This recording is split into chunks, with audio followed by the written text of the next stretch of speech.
Hello everyone, welcome to my videos. Today I'm going to show you the representations of vectors. Vectors can represent into two ways. One is algebraic method and the second is parallelogram method. Now let's see one by one. Algebraically, vectors can represent by a letter or symbol with an arrow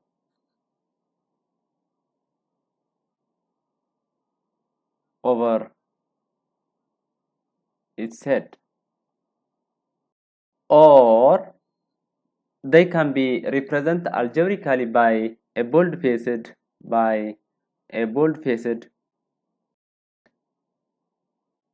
letter or symbol. Example: vector velocity. For example, velocity we can represent as v, an arrow over its head, or a bold-faced v, a bold-faced v. Or for momentum, we can represent the momentum as p, or a bold-faced p. And the magnitude of the vector is a positive scalar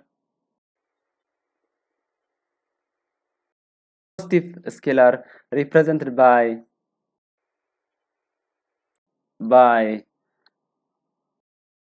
v or by v. This is not a bold-faced, and if it is a bold-faced, we have to make a bar, and this will be the magnitude of the vector v, for example, for velocity. The second one is parallelogram method.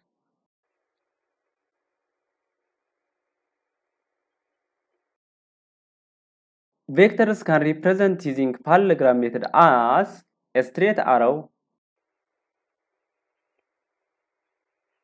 drawn from one point to another. So using parallelogram method, vectors can represent as a straight arrow drawn from one point to another point. Let's say this is the first point and this is the second point. So in order to represent a vector A, or for example a displacement from one point, this point, to this point, I have to draw a straight line and an arrow over its head, so let's say this is the vector A, or let's say this is the point A and this is the point B. So point A is the tail of the vector and point B is the head of the vector, and this is point A. The distance from point A to point B is the magnitude of the vector. So this is how we can represent a vector using a parallelogram method. Now let us see the vector addition. A single vector obtained by adding two or more vectors is called resultant vector.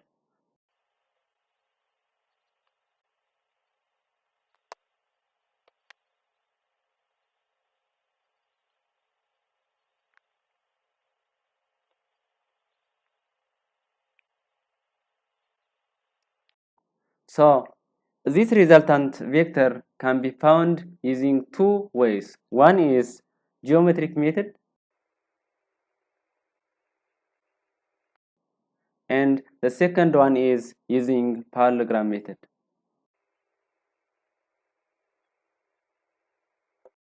see one by one. Now, geometrically, vectors can be added, or two or more vectors can be added. So consider a vector A drawn from this point to this point. This is vector A, and consider vector B drawn from the head of A to another point, that is this one, and this is vector B, and consider another vector C drawn from this point to this point. This is vector C, So we can add these three vectors using geometric method. So if I need to add vector A and vector B, so I have to join from the tail of vector A to the head of vector B.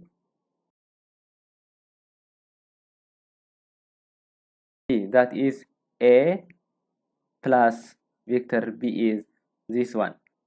And if I need to add these three vectors, vector A, vector B, and vector C, I need to join the tail of the first vector A, to the head of the last vector C. So this is the resultant vector of the vectors A, B, and C. So the vector R is equals to A plus B plus C. So geometrically, I can add two or more vectors by joining the tail of the first vector to the head of the last vector. The second method is parallelogram method.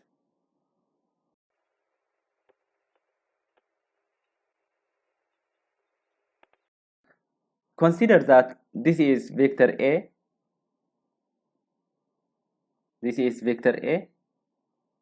and consider that this is vector B, this is vector B. Now let us draw a vector which is equal in magnitude with vector A and parallel with vector A, that is this one. This one is vector A,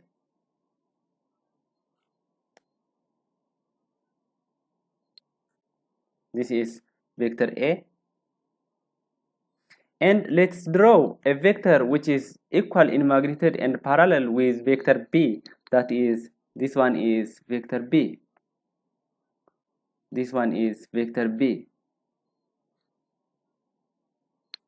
So this is the parallelogram. Now the diagonal of this parallelogram is known as the resultant vector of vector A and vector B.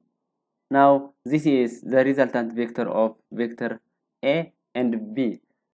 Vector A and vector B are the adjacents of the parallelogram, and the resultant vector, this vector, is the diagonal of the parallelogram. So the magnitude of vector R can be found using cosine law. Now let us extend this parallelogram as follows. Let's say I am just extending this line or vector B to the right, as it makes a 90 degree with the resultant vector, a 90 degree, until now. Let's extend this vector B until it makes a right angle with the resultant vector R. So this is 90 degree. Now let's say that this is x, and this is y. This is x and this is y. Now let us make an angle that this is angle beta, the angle between the resultant vector and the vector b, and let us say that this is angle theta, this is angle theta, where the larger angle of the vector b and vector a.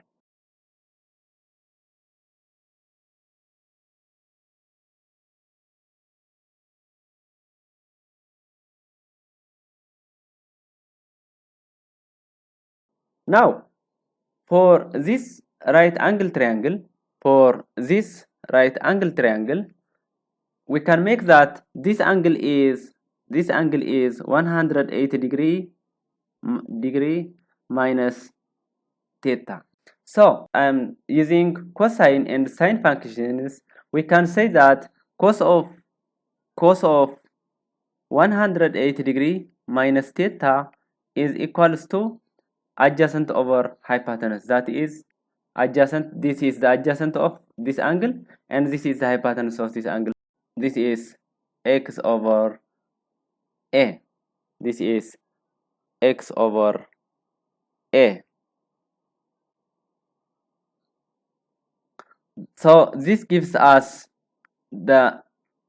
this length x is equals to a times cos of 180 degree minus theta, and this gives us a into cos of 180 degree cos of theta minus sine of 180 degree minus sine of sine of 180 degree times sine of theta. Therefore this is equals to minus a cos of theta. And also we can say that sine of 180 degree minus theta is equals to y over a. This gives us y is equals to a sine of 180 degree minus theta.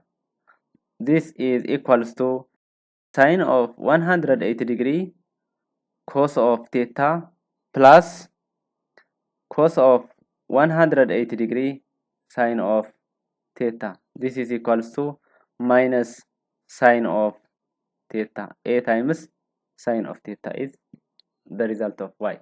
So we can say that from this y is equals to minus a sine of theta, and x is equals to minus a cos of theta. Now let me draw the right angle triangle.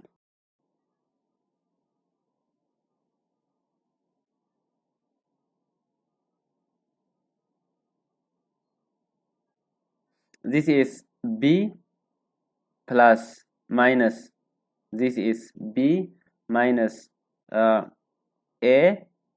cos theta, and this is minus a sin theta, and this is r.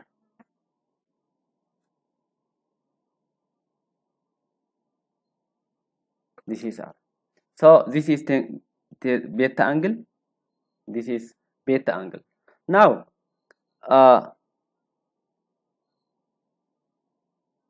the magnitude of r, the resultant vector of the two vectors a and b, can be found that the resultant vector r square is equals to the magnitude of vector a.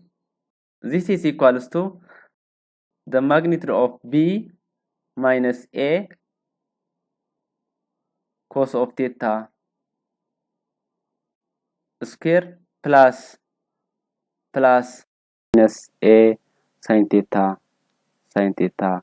square. So the magnitude of the resultant vector r, this r is given by the using trigonometry function. Actually, using trigonometry function, we can find that the resultant vector r is the magnitude of the square of this vector plus the magnitude of the square of this vector, that is the vector, this vector.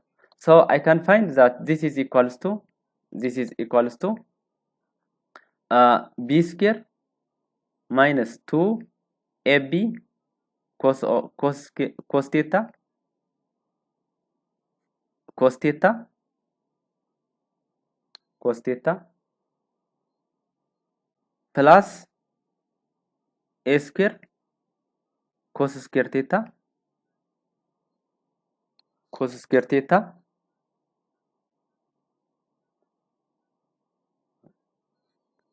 cos square theta plus a square sin square theta a square sin square theta. So this is equals to b square minus 2 ab cos theta plus a square into cos square theta plus sin square theta sin square theta sin.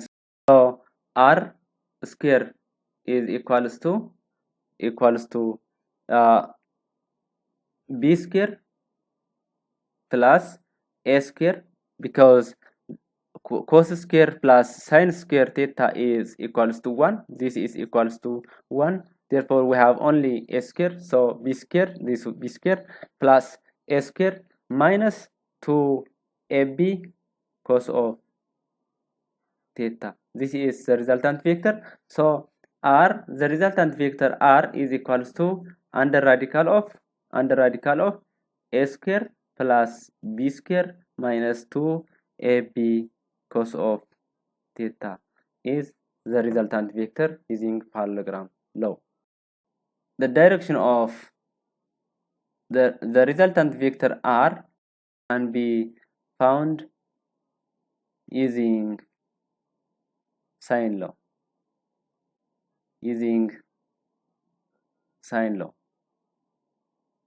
That is sine theta sine beta over a, the magnitude of a, actually the magnitude of a is equals to sine alpha over the magnitude of b vector. This is equals to sine of theta over the resultant vector r, the magnitude of the resultant vector r. This is how we can find the directions of the vector r,